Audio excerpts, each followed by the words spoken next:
guys, it's Kristen here with Find Your Balance Dog Training. I am out on my morning daily structured leash walk with Miss Prada, and we wanted to show you how to start teaching the auto sit.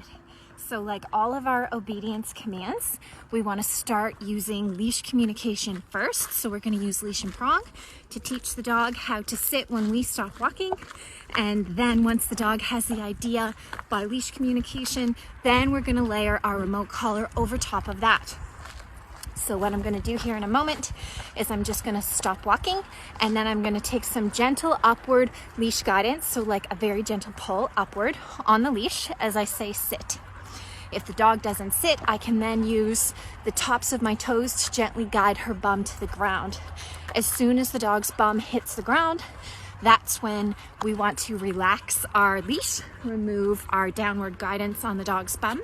And if the dog is food motivated, we can also add a little bit of food reward there to reinforce the sitting.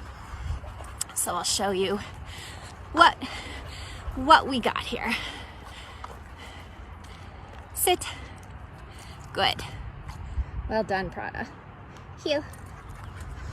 Once we've done that really well, the next step is going to be layering the e-collar over top of that leash guidance. Once the dog understands that low-level e-collar layer, then we're going to remove the leash guidance altogether and just use the remote collar. So I'll show you what the both of them together look like. Sit. Good. So that was low-level continuous remote collar and a little bit of leash guidance. So I'm pairing the leash guidance and the remote collar together so that we are teaching the dog something that is already known, which is the leash guidance, and pairing it to something new, which is the low-level remote collar guidance. Once we do that, lots and lots of reps so that the dog understands the two of them together, then I'm going to fade away the leash guidance and just use the remote collar guidance. So I'll show you what that looks like. Heel. Atta girl. So just watch this next one and you'll see that I won't be using any leash guidance at all. Sit. Good. So that was just low-level remote collar guidance, because we've done so much work pairing the leash guidance to the remote collar guidance that now Prada understands what that means when she feels the remote collar paired with the word sit. Heel.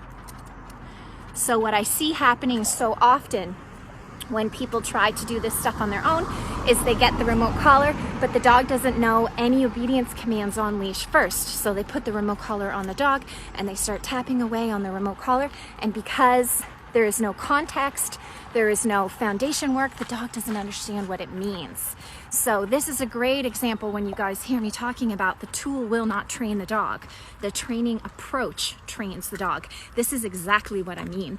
The dog needs to have a great understanding and education in what the obedience commands are, what we want him to do, what we don't want her to do, before we start incorporating the remote collar.